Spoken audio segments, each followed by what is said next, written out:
So I recently completed the online version of Startup School through the heralded Y-Combinator or YC. I can honestly say I loved every minute of it. The insights you gain from being in that environment, even virtually, were incredibly useful. I can say I learned a lot that I'll be applying to my startup over the coming months. For those who didn't get the opportunity to participate in the program, these are the 10 lessons I learned over the 10 weeks of Startup School. Okay, so lesson number 1. Ask yourself why. First and foremost, before you get sucked down the rabbit hole, ask yourself why you are launching a startup. Are you doing it for money and fame, the impact and the lifestyle? What is your reasoning? At the end of the day, the best reason to start is because you are deeply passionate about the problem you want to solve. It should be something you regret not doing. Anything less, and you may want to take a pass. This is the reality of the startup world. Your odds of success are low, and the stress that comes with can be soul crushing. Make sure you actually want to do this because it is not easy. Lesson number 2. Stay lean as long as humanly possible. When starting, you should strive to stay lean as long as possible. There's no point in growing until everything is working and you have some traction. Don't worry about raising money or hiring employees or getting office space. When you grow, flexibility decreases and your ability to change, adapt, and pivot goes down. Growing too soon can become a problem itself. Stay lean and focus on your product until you are ready to grow. When you hit this point though, you have to be all in. Lean versus growth are two opposite mindsets. There's no in between. Either stay lean or grow. Lesson number 3. Think about thinking. There's a lot of thinking to do when it comes to a startup. One of the most important ways to think is long term. Most people don't do this, but it leads to a much better decision. Instead of tomorrow, think 10 years into the future about the decisions you are about to make. Beyond thinking long term, you also need to think big.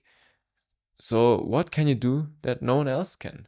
What can you do 10x or even 100x better than the competition? What can you do that doesn't exist yet? This is the type of mindset you need to be in for a successful startup. Moreover, your startup is going to be the only thing on your mind for a while.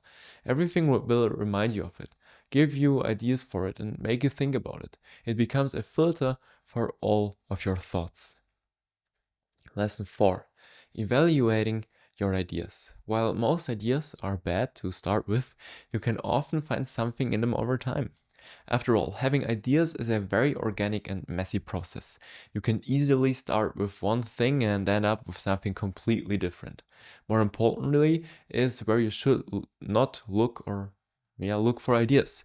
The best place to look is in your daily life. Find things that frustrate and irritate you. Find things that make you angry. Find things that are done poorly and then solve them. You don't always realize how good of an idea you have until you do it, which brings us to the other side of the situation. Ideas are important, but execution is where things stand or fail. Rarely do you hear an idea that is a home run. It depends on execution, but having a good idea doesn't hurt. Finally, there is the gray area of knowing when to give up on an idea. It's a blend of intuition, belief, resilience, and effects. I don't think there's an easy way to know when it's the right time to walk away from your idea and when you should double down, but it's something you will have to decide for yourself. Lesson 5. Metrics are important. If there was one thing I heard over and over again, it was the importance of metrics. Early on, this may not seem like a big deal, but the recommendation seems to be to collect all the data from the start so it's there when you need it. There were a few different metrics used to gauge a startup's progress, and while most of us think in terms of total users or revenue, the key metrics at Y-Combinator are retention and growth. Retention predicts high valuations. This combined with exponential growth, and you have a true winner. This is where the mythical hockey stick of growth happens. While metrics are important, they aren't the be-all and end-all. You shouldn't take them too seriously, but ignore them at your peril. Data gives you empathy and insight and helps you make decisions. In the end, you should be aware of the past, mindful of the present, but still optimistic about the potential future. Lesson 6. Have one core value.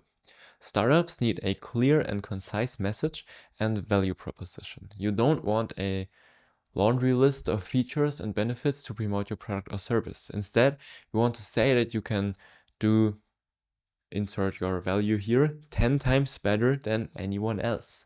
Having more than one is often a sign of losing focus and not staying on message. When this happens, your startup suffers. If you're not sure what this is for you, figure it out ASAP, because it comes with a giant dose of clarity. On a side note, being better designed and easier to use is not a real value proposition. Anyone can come along and improve on design. This is an incremental improvement. You need something with more substance. Lesson 7. Try to become a monopoly and then a platform.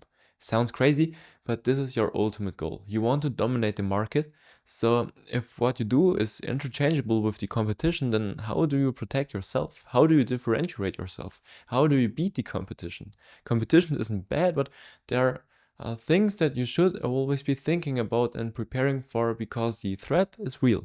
If you can dominate your niche, the next step is becoming a platform where others can build what you have created. This is where a network effect and lasting change come from. A platform is the next frontier. Lesson 8. Build your minimum remarkable product, MRP, fast. We've heard a lot about minimum viable products over the years, but a new term I found from YC is the idea of the minimum remarkable product. The point is not to be viable because it means self-sufficient. You waited too long. What you want initially is to be remarkable. You want a single feature or thing about the product that at least one person sees real value in. Then you grow from there. Most people don't do this because they don't want to put out a crappy product. But this is the ultimate way to learn. You'll learn if your idea has any legs, you'll learn if there is a market for what you're doing, and you'll learn what the customer wants. The feedback you get will be invaluable and allow you to iterate and improve along the way.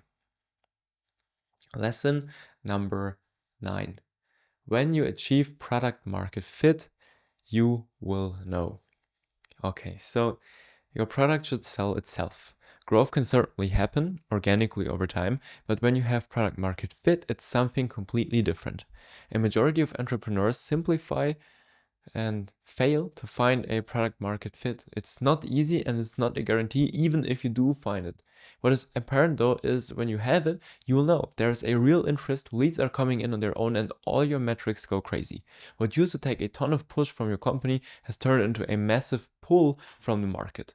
They want what you have, whether you're ready or not. The customer is running away with your product, with or without you.